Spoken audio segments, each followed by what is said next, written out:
दोस्तों, Singh triple star tutorial में आपका एक बार फिर स्वागत है। दोस्तों, आज का वीडियो सरकारी कर्मचारियों के लिए बहुत ही लाभदायक होने वाला है। सभी कर्मचारियों को एनुअल इंक्रीमेंट का बेसब्री से इंतज़ार रहता है, क्योंकि एनुअल इंक्रीमेंट से उनकी सैलरी में हाइक होती है। ऐसे कर्मचारी जिन्हें नियमों का कम ज्ञान होता है, उनकी छोटी सी गलती के कारण उन्हें एनुअल इंक्रीमेंट से हाइक होने वाली सैलरी का लाभ समय से नहीं मिलता है एवं उन्हें नुकसान उठाना पड़ता है। इस वीडियो में हम जानेंगे कि इस नुकसान से कैसे बचा जा सकता है। दोस्तों, सीसीएस रिवाइज्ड पे रूल 2016 के अनुसार कुछ सरकारी कर्मचारियों को 1 जनवरी एवं कुछ को 1 जुलाई को एनुअल इंक्रीमेंट लगता है। इसका जो सब रूल 2 है, the sub rule 2 thereof provides that increment in respect of an employee is appointed or promoted or granted financial upgradation, including upgradation under MACP during the period between the 2nd day of January and 1st day of July shall be granted on 1st day of January, and the increment in respect of an employee appointed or promoted or granted financial upgradation under MACPs during the period between the 2nd day of July and 1st day of January shall be granted on 1st day of July। तो increment किस तरह से लगेगा, सब rule 2 clear करता है कि जो employee 2nd day of January और 1st डे ऑफ जुलाई, 2 जनवरी और 1 जुलाई के बीच जिन एम्प्लॉइज को फाइनेंशियल अपग्रेडेशन होता है, जैसे प्रमोशन पे और अपॉइंट होने पे या एमएससीपी मिलने पे, इसके बीच जिनकी डेट है, उन्हें 1 जनवरी को इंक्रीमेंट लगेगा, और जिनकी 2 जुलाई से 1 जनवरी के बीच की डेट है, उन्हें 1 जुलाई को इंक्रीमेंट लगेगा, और वह उनका नेक्स्ट इंक्रीमेंट जो होगा उनका 12 महीने के उपरांत लगता है। फर्स्ट उसमें 6 मंथ की सर्विस होना बहुत ज़रूरी है। 6 मंथ के बाद जो भी डेट आएगी उसके अकॉर्डिंग इंक्रीमेंट की डेट होती है। तो सभी कर्मचारियों को सालाना वेतन वृद्धि का पूरा लाभ लेने के लिए इंक्रीमेंट लगने की तिथि को ड्यूटी पर होना आवश्यक है। यानी अगर किसी कर्मचारी का जो एनुअल इंक्रीमेंट है उसकी डेट 1 जनवरी है, तो 1 जनवरी को उसको ड्यूटी पर होना आवश्यक है, और यदि 1 जुलाई है तो 1 जुलाई को उसे ड्यूटी पर होना आवश्यक है।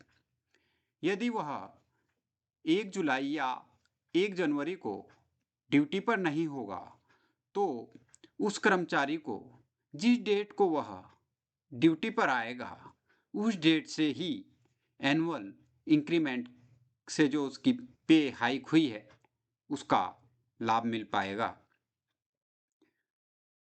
एवं उसे जितने दिन वह इंक्रीमेंट लगने की डेट से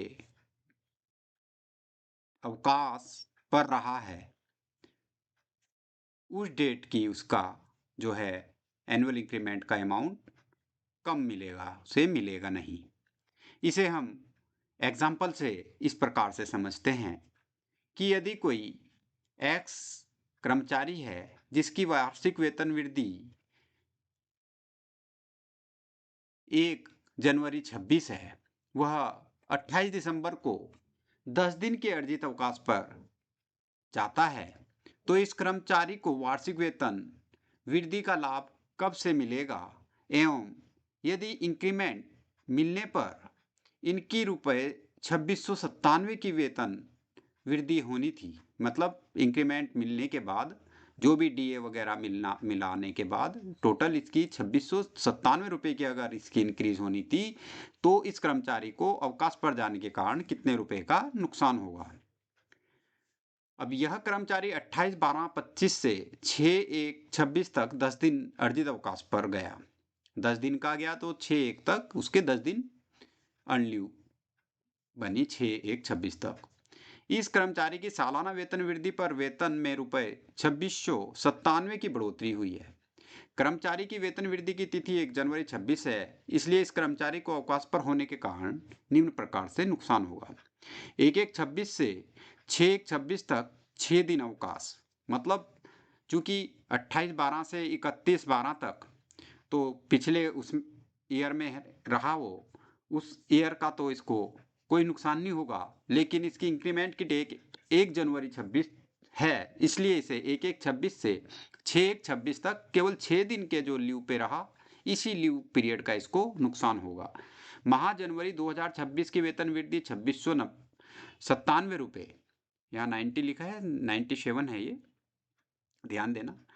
सो 1 डेज पे इंक्रीज 2697 डिवाइडेड बाई 31 जनवरी में डेज होते हैं। 2697 की एक महीने का था तो 31 से डिवाइड करेंगे, 87 रुपये पर डे का इसका आया। तो 6 दिन का अगर इसका हम लॉस निकालें तो 6 इंटू 87, 6 दिन का 87 रुपये पर डे के हिसाब से 522 रुपये। इस कर्मचारी को 1 जनवरी से 6 जनवरी तक अवकाश पर होने के कारण 522 रुपये का नुकसान हो जाएगा। और यदि यह कर्मचारी अवकाश पर नहीं जाता तो इसको कुल 2697 रुपये जनवरी 2026 में बढ़ोतरी हो जाती इसके वेतन में। तो अब इसको 2697 में से 522 रुपये कम होकर इसकी बढ़ोतरी होगी। यह लेस केवल जनवरी में होगा, फरवरी से इसको रूटीन में मिलेगा। तो यह ध्यान दें कि अगर आपकी इंक्रीमेंट की डेट 1 जनवरी है तो 1 जनवरी को आप अवकाश पर न रहें और अपनी ड्यूटी पर रहें, और यदि 1 जुलाई है तो 1 जुलाई को भी आप अवकाश पर न रहें, अपनी ड्यूटी पर रहें, क्योंकि अवकाश के दौरान के जो भी पे एंड अलाउंसेज होते हैं वह जिस डेट पे कर्मचारी अवकाश के लिए प्रस्थान करता है उस डेट में जो वह आहरित कर रहा होता है वही मिलते हैं।